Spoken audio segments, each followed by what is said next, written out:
Good evening. Welcome to Spiritual Warriorship, where we read from, discuss books by His Holiness Bhakti-tirtha Swami. And presently we're now in Spiritual Warrior number 5. As I said, he has 6 Spiritual Warrior books. For the past 2 years, we've been taking chapters from each of those 6. This number 5, he wrote this, came out with this number 5 along with Spiritual Warrior 4, because he really felt that we need to be in touch with what's going on, the enemies of the mind. This subtitle for this Spiritual Warrior 5 is Making the Mind Your Best Friend. And Spiritual Warrior 4 was entitled Conquering the Enemies of the Mind. And he says they're distinct books that stand on their own, but if read together they complement each other even more than the previous books in the series. So now I see that all the programs I have done so far are on Krishna.com. If you go to audio, video,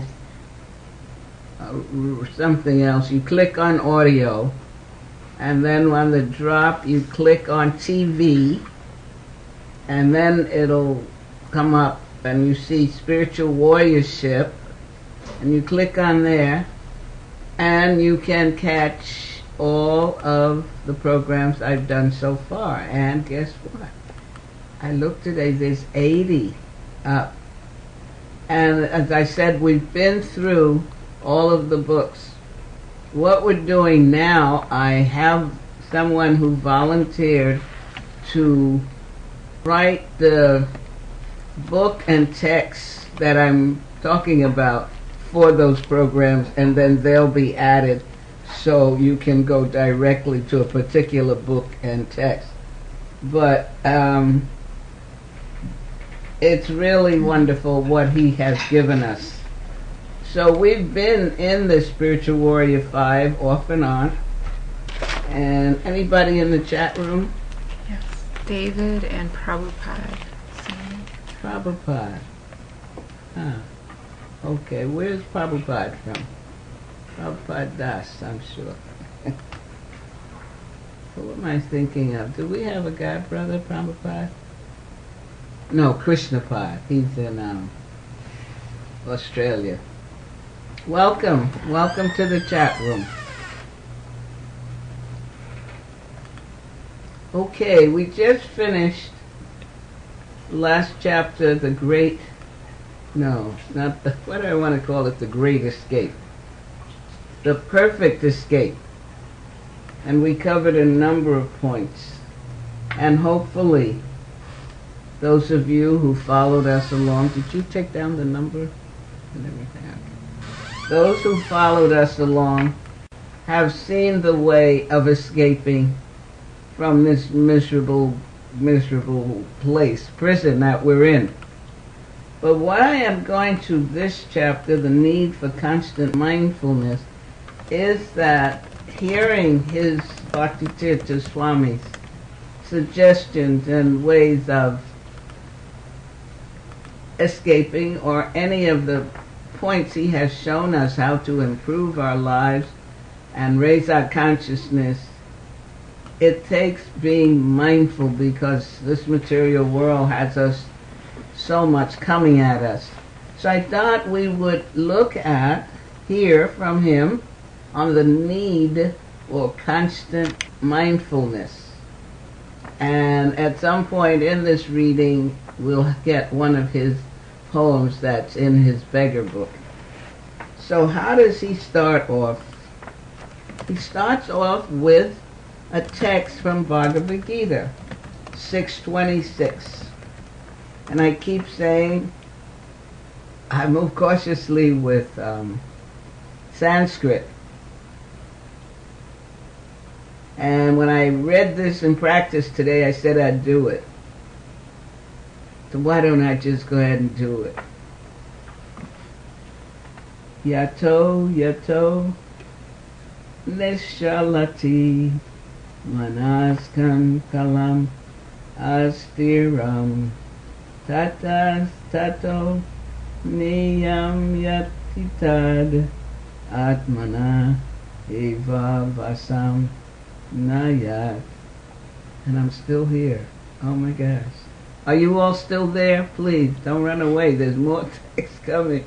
I'm just trying to get brave. The English translation, which you'll understand. From wherever the mind wanders due to its flickering and unsteady nature, one must certainly withdraw it and bring it back under the control of the self.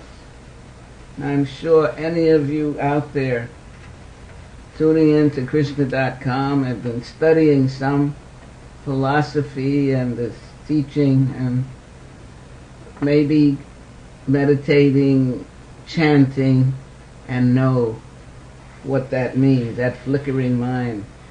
We certainly have to withdraw it and bring it back in order to accomplish. The author continues, the practice of mindfulness enables us to perceive the essence of all things. Every entity and element has its dharma or essential nature. But the ultimate essence of everything is the Supreme Personality of Godhead. The ultimate essence of everything is the Supreme Personality of Godhead. Furthermore, the Godhead is so mystically creative, cleverly subtle, and extraordinarily diverse that recognizing and honoring him at every moment requires great mindfulness. Now, if you're saying, what is this mindfulness? This is what the author says. Mindfulness means to constantly see Krishna or God in everything at all times. It involves the recognition of God's right to be what he wants, when he wants, and interact with us as he likes. I remember I had a flashback when I read this when my oldest daughter was ill with cancer. In fact, she was really preparing to leave her body. It sort of stretched out. And I was still in that mode of keeping her alive, if you will. Get this, do this, drink this, try this, eat this way, that kind of way. And of course, she wouldn't do it most of the time. And I talked to my youngest daughter, what's wrong with your sister? I told her she should try this, and I read this article, and this doctor said, And I remember one time Carolyn, my youngest daughter, said to me, let God do what God wants to do. And it was, I thank you. Because I had been praying and, the whole whatever. But this reminds me It involves the recognition of God's right to be what He wants, when He wants, and interact with us as He likes.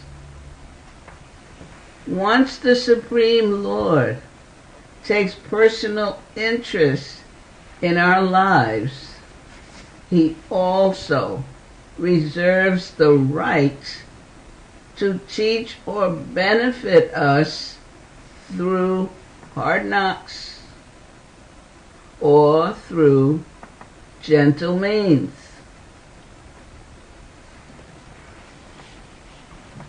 On our part, we must remember to mindfully see His hand operating at all times. Not only when we practice the rituals or associate with spiritual people, but constantly and unceasingly. Now, said really, no, he tells us the challenge is to remain fixed in mindfulness of God always and function in ways that will constantly enhance our vision of Him. So we have a part to play in this. He's taking care of us. He has interest in our lives, and we must function in ways that will constantly enhance our vision of Him. In this way, we can gradually begin to sustain a state of samadhi or spiritual trance regardless of the external environment. Now, what I realized as I was reading this, studying this, preparing for tonight's program, Bhakti Tirtha Swami, he is my spiritual master. His physical is gone, but he's still present. But I remember throughout the relationship and the years, I used to say he's an extraordinary person. And what I feel he's doing here in this particular chapter so far is bringing us closer to the ultimate goal if one has made a commitment in this philosophy. And if one has not made a commitment, but is considering making a commitment, he's giving us a little taste of what that commitment can be. Again, if one is truly desirous of a fulfilling spiritual life. And then he gives us how to get to that point. So we're going on. Are there any questions? Who's in the chat room? Carol and David. Carol and David. Okay, who was there that left? Prabhupada? He left? Okay. Welcome, Carol. Okay, he goes on. Are there any questions up to this point? No.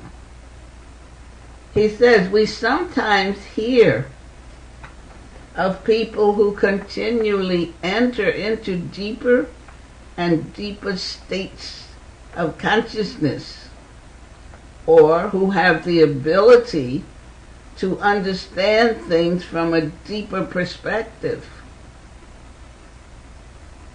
In times to come, such abilities will become increasingly valuable because of world affairs. As world affairs shift, and we're sure seeing a shift, aren't we? Economic collapse, we aren't missing that either. And troubles increase. You can say that again. People who lack the ability to dive deeper into the transcendental state and experience life at a more profound level will find themselves extremely compromised and disconcerted. Some may even experience such depression that it leads them to almost a point of suicide. Furthermore, the advertisers increase the hype about sense gratification and the many fantasies of utopia. More people will find it impossible to endure the level of disappointment that life will dish out to them unless they start to perceive spiritual phenomena and tangible confirmations of the existence of God. Again, he does this all the time, I notice, and I love. He puts the problems right in your face. You're right, yeah, things are pretty bad. Yeah, oh, it's awful. Oh, I know, I sort of read the headline. And then he comes in with, then do this. So we need to listen and not get caught up in this is happening, that's happening, because that seems the reality. But he then gives you a true reality to transcend that and go beyond that for your own spiritual growth. I hope you've been getting that through the years. He continues, people who are unable to go beyond mere religiosity and bathe in spirituality will fail to make deep spiritual connections. Consequently, they will be swept up by the waves of material culture, by demonic propaganda, and by the tremendous illusions that bring all kinds of gloom, anxiety, and frustrations. In order to avoid these devastating consequences, we want to focus on how to see God everywhere. That goes back to what we were saying in the first place, that mindfulness means to constantly see Krishna, God, in everything at all times. That means not letting the mind drag you down to depression of what you think is out there without, it's not, you think it's actually happening, but there's something beyond that. We want to focus on how to see God everywhere. Now Krishna himself tells us in the Bhagavad Gita 10:10, there's a number of verses tonight he's giving. If you care to, it would be nice to jot them down, and then you can go back later and read purports or review them and see what they do for your mind and your consciousness, or you may know it or maybe a verse you like, and you can begin to study it in more depth to reach this level of consciousness he's bringing us to. So this is Bhagavad Gita 10:10. Let's try it again.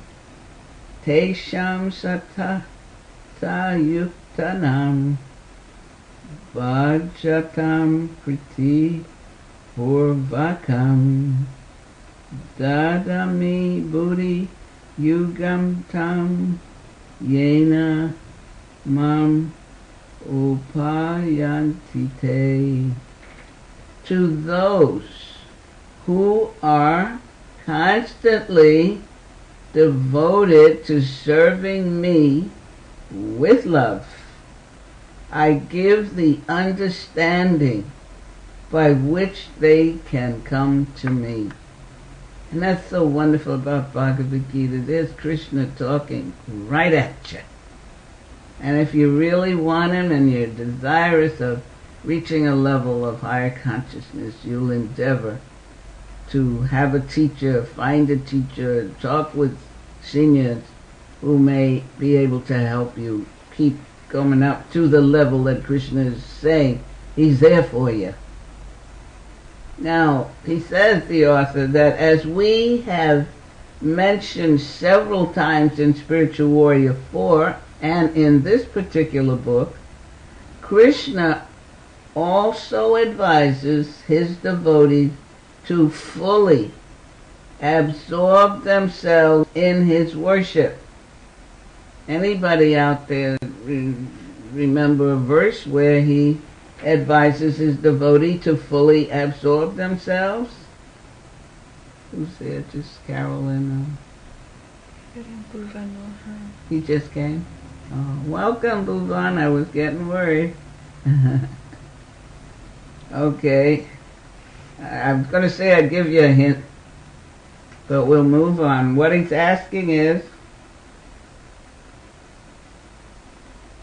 does anybody remember a verse where Krishna advises his devotee to fully absorb themselves in his worship?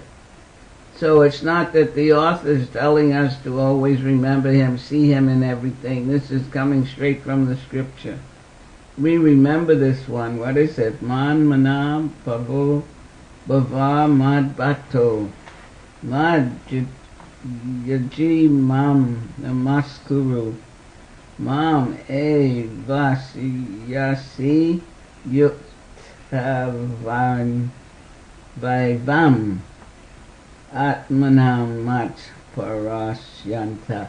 You don't know how I had tried to memorize that at one time and I had the beat, but anyway, I'm not fainting here as I'm endeavoring.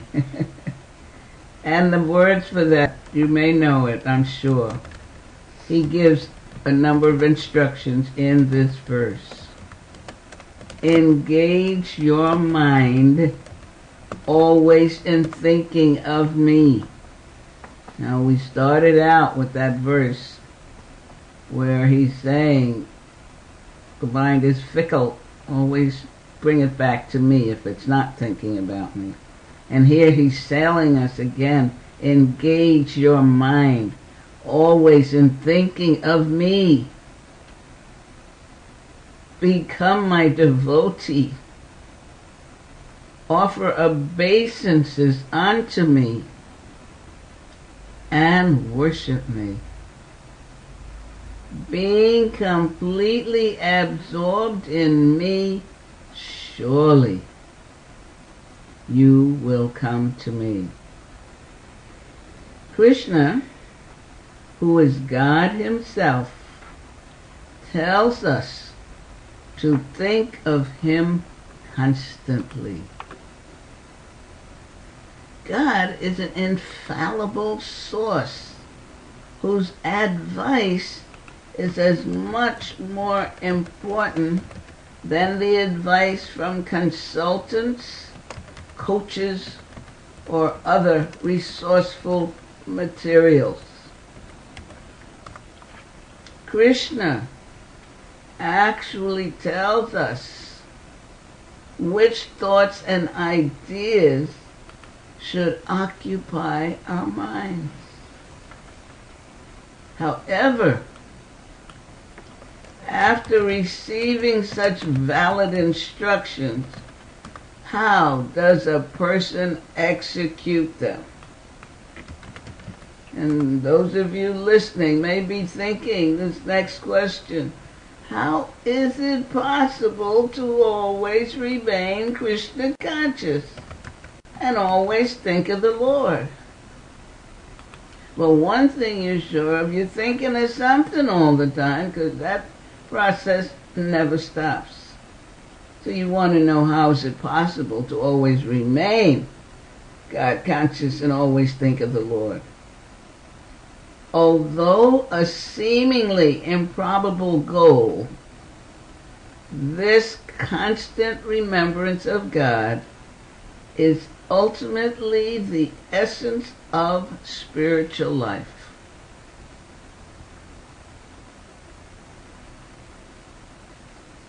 When we develop the ability to always think about the supreme personality of Godhead, along with his name, form, pastimes, activities, and servants, and messages of love, then we will gradually enter into the Lord's arena, and in many cases we will quickly come to a point of directly experiencing God's blessings. And what's going through my mind is, have we grasped that Krishna is a person, the supreme personality of Godhead? In the very beginning of Bhagavad Gita, we're told he's a person, he's described. So as we interact with persons every day of our lives, and we think of those persons as they come and they go, or they pass through our mind. So if we really absorb and imbibe Krishna as a person, and follow his advice and instructions as he gives it to us, then we can recall, oh, Krishna said, oh, I must try. Huh?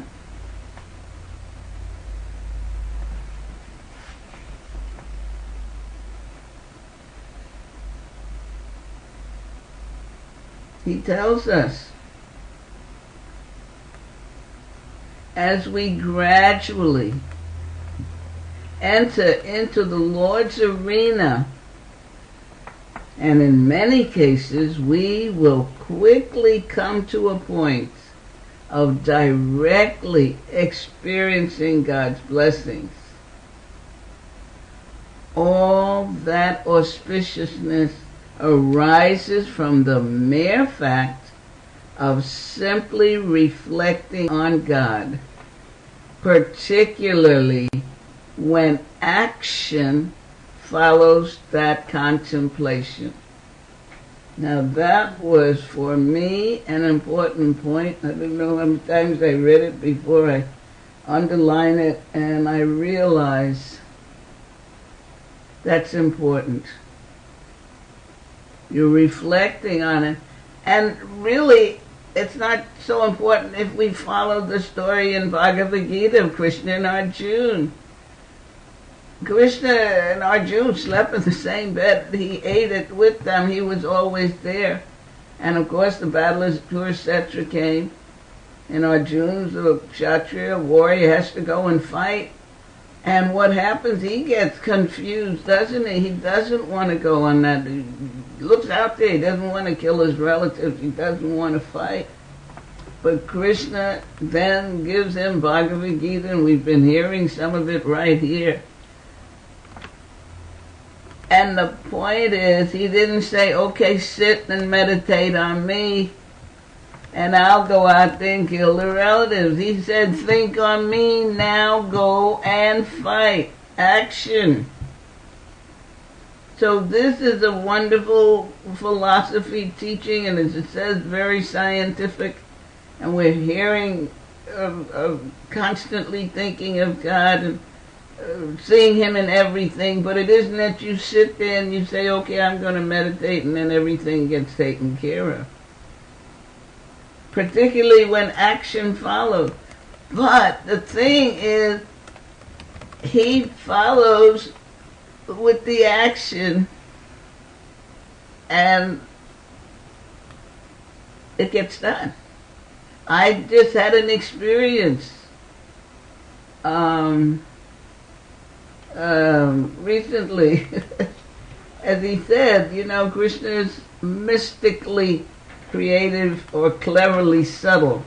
I just took an e-course from Krishna.com Academy, Sri Isopanishad, a 4-week course. And it had quite a bit of writing. I'm still dealing with wanting to write and desiring to write, but I don't take the action to write. And that was one reason I took the course, because I knew I would have to do some writing and more intense study. And each week, the assignment, you had to have a written essay along with the other writings during the week. Each week, you got, for 4 weeks, a number of mantras to read, study, and then analyze and explain and so forth. And each week, I struggle with this essay, which I didn't have to make a title, find a title. They gave titles, and I had choice. And just this last week, the course finished on last Sunday, I sent in the last essay. But somehow, because I had even gone online and I got printed out a paper on how to write an essay, It looks like it's been forever. I write to people all the time, but anyway, suddenly I'm in school, I got a course, I got to write a paper. Oh my God, how will I do it? But this last week, I tried making the outline, and it didn't seem to go like the other ones, and I was writing and these notes and things. And at some point, I said, I got to start writing this paper, because it was due in Sunday. It's due in on Sunday night. And why I'm sharing this, somehow, I just felt, go ahead and write. So I started, and when I looked, I had 600 and something words, and they wanted 500 or less. So I had to take out, and I kept taking out, and finally I got down to 560 something. And I'm saying, I look at the title, and the essay outline tells you, put your main idea, put your theme, put your this 7 paragraphs, and then the conclusion should have the theme. That can scare you too if you're struggling. Somehow I decided to stop where I was, send it in, take a deep breath, and say, okay, well, I did the others, because the others seemed to come together easier. Guess what? I went online to check the grade, because I had said I didn't even care. I wasn't even going to check. But why I did, I got a letter stating there was another part of the course that I didn't quite fulfill, and I still have time to do that. And I said, well, let me go see what they did with that. When I looked, it said, excellent 100%. Now, why am I telling you this? Based on what I just read. Based on where my head was, or where this mind was taking me, no way that I see myself getting a grade like that. But I kept calling out to Krishna, you know what should be in this paper, please help me, guide me. That's one thing, I know who to call on. But he says, consequence arises from the mere act of simply reflecting on God, particularly when action follows that contemplation. So that was my experience. And I think if any of you stop and think or become more mindful, which we're dealing with, of your day, your experience, the actions you have to take, and you will see you couldn't have done it by yourself. Okay. So, in the Bhagavad Gita, Krishna described his all-pervasiveness in several different verses. And in the 7th chapter, he explains how everything rests on him. Now you know what verse is coming up, right? And that one, I don't know if I'm going to try. I'm not going to stop now. You can cover your ears if I sound too bad, but I'm still trying. This is really courageous. I'm not bragging. I'm just saying, look what you're doing. You're trying the Sanskrit out there in front of thousands of people. Thank you for tolerating me. Mata parataram nanyat kinchid asti dhananjaya mai sarvam idam protam sutre mani gana iva. O conqueror of wealth, there is no truth superior to me. Remember? Everything rests upon me as pearls are strung on a thread. And this is Bhagavad Gita 7:7. Do try to go back and look at these, study these, read the purports, and see how they can affect your life. And you become more spiritualized. Now here the Lord confirms that all things ultimately rest on Him. That includes all objects, all beings, all emotions, all knowledge, all activities,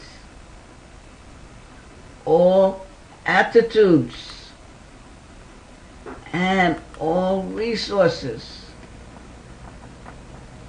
Everything rests on and emanates from the Supreme.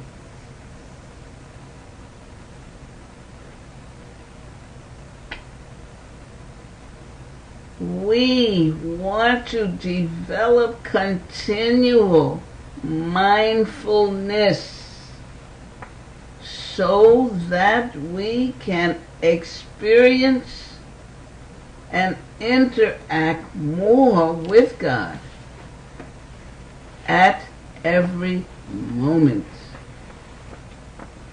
When we develop deeper, proper mindfulness, even our external circumstances will no longer matter, because we will have dovetailed our consciousness with God and develop cognizance of Him, even at work, at home, or on the street.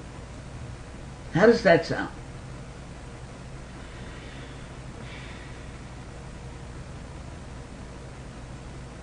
Gives us another verse.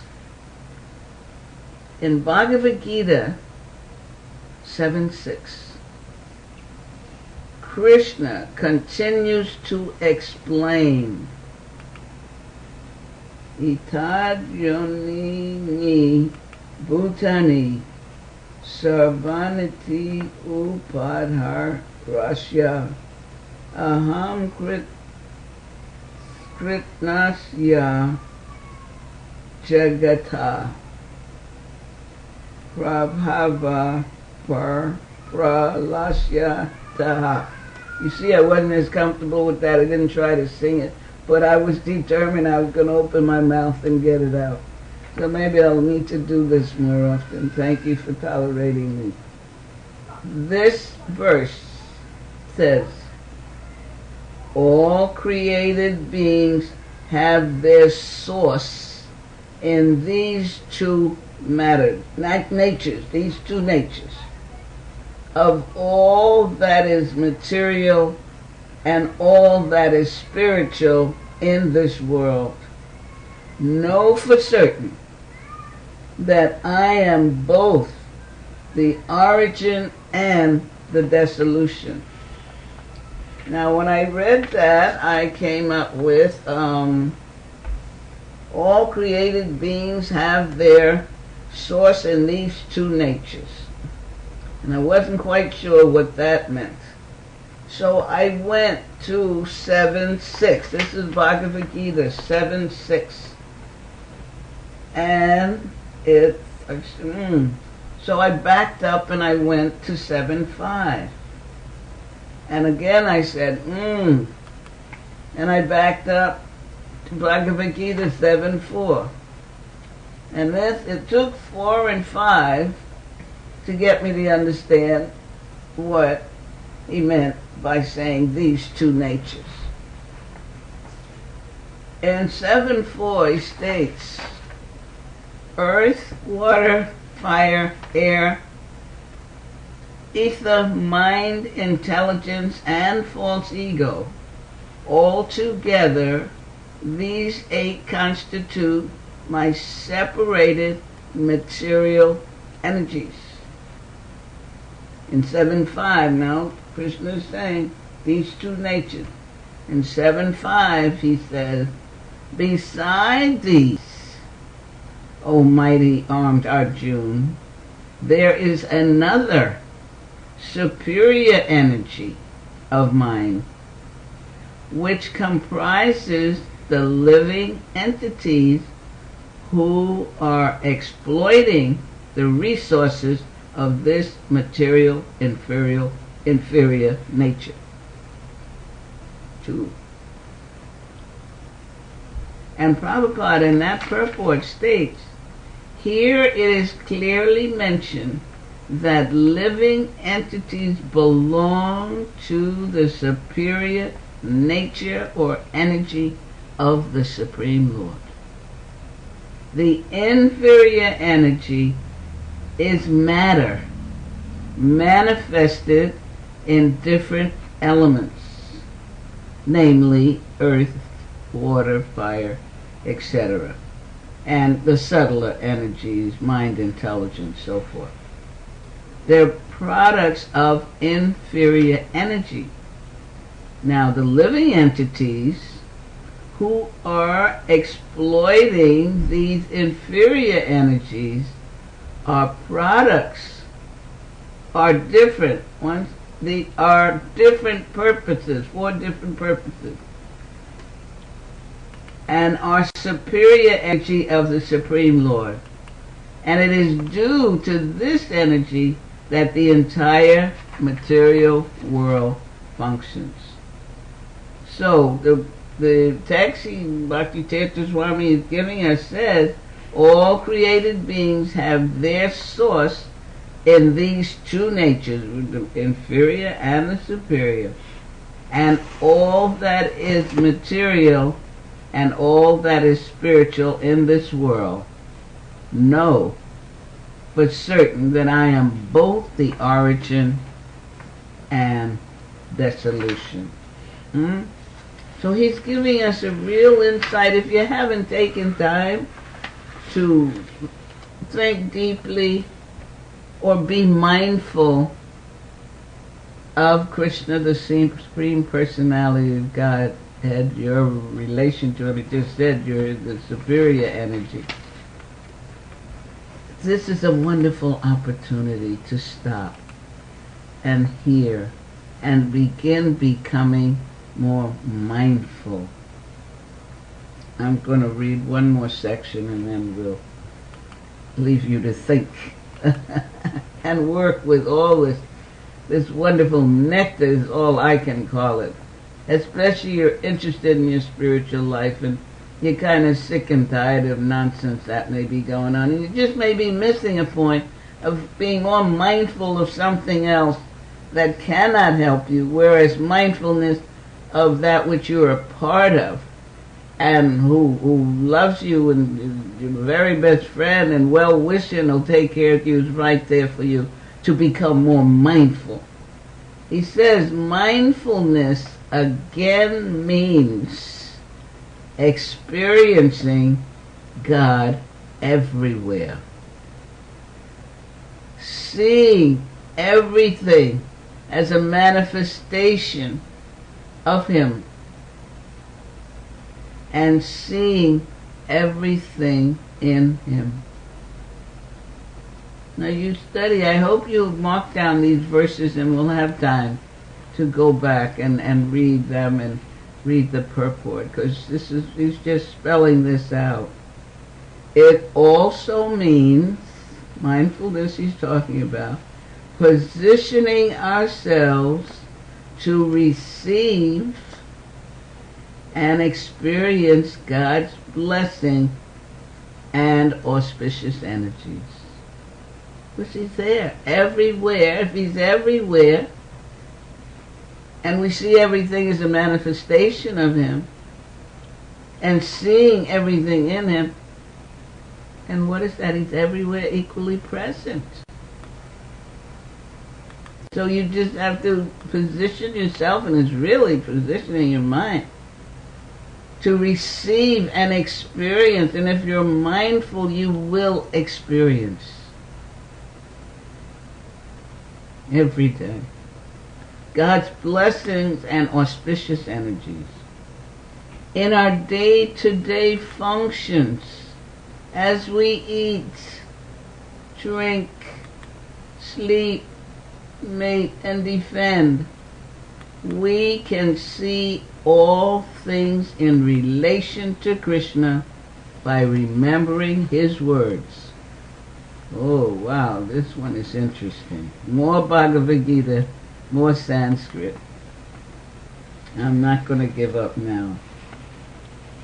Rasoham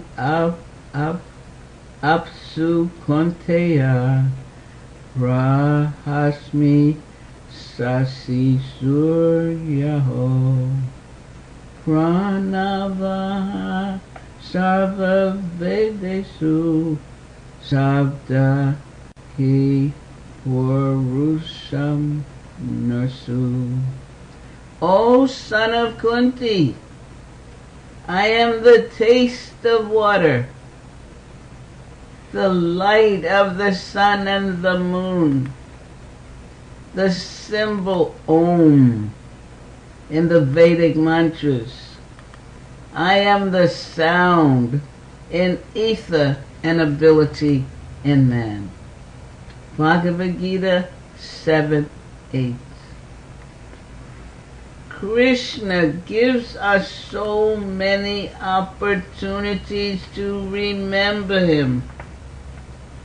When we observe the sun moving in space, we can immediately reflect on this fiery planet as the eye of God.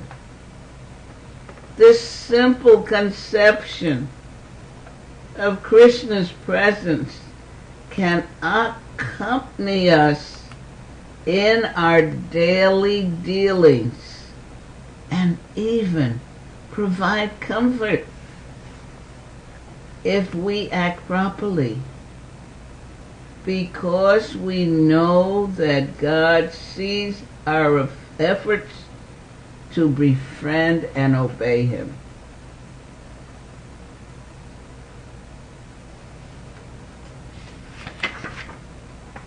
Yeah, I'm going to stop there. Who's in chat room? Any questions? Any comments? I think Carol is about to say something. Who? Carol. Okay.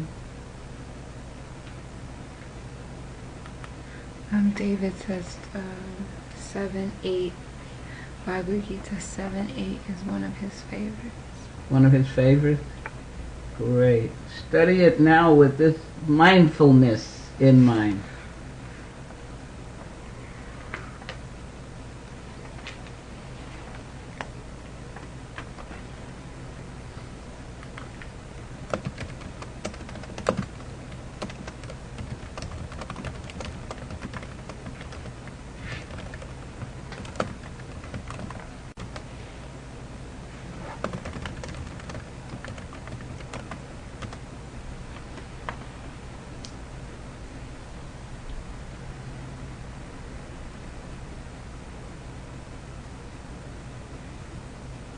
No more comments? Comments, questions? Carol says, in my sadness with Vidugdha passing, I have been thinking over and over about Krishna.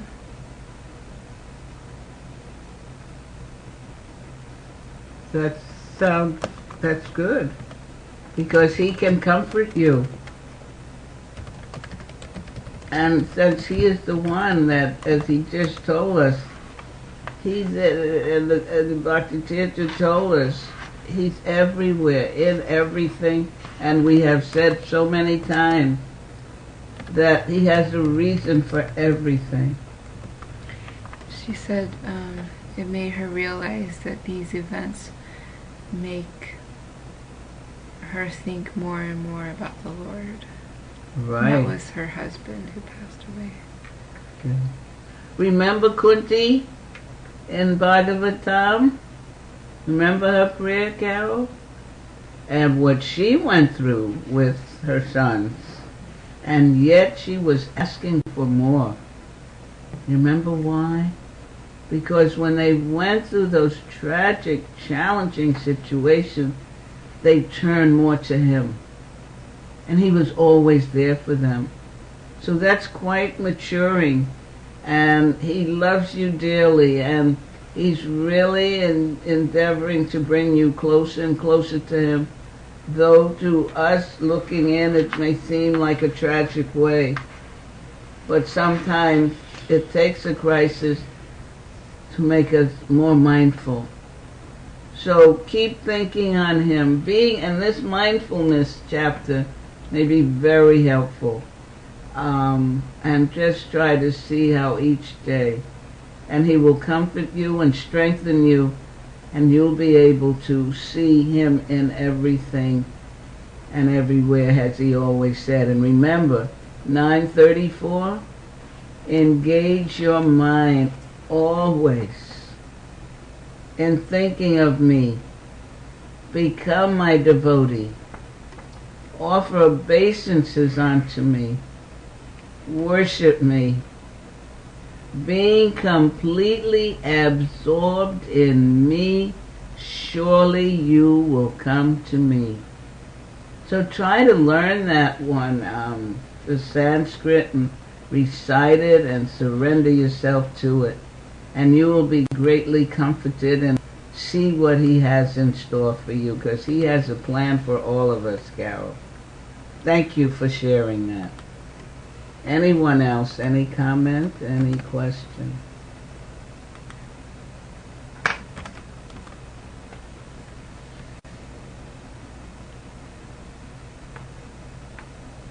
Carol says thank you. Carol says thank you. All right, Carol. Love you. Anybody else? Okay, use this week. Experiment. Make the effort. I think we mentioned effort. To be more mindful of Krishna in your everyday life, in your interaction with people, and you're getting up and eating, as you said, sleeping, whatever it is. Be mindful, okay? And see what he's sending to you, or what you're to receive and what you're to learn. And hopefully you'll share something with me next week. And even if somebody said, oh, that's awful, you now have the knowledge to know, there's a reason for this. What are you bringing to me, Krishna? How can I learn, and how can I grow, and how can I come closer to you? All right? Okay, thank you all for being there. Have a wonderful, blessed week. And we meet again next week. I look forward to seeing you. Hare Krishna.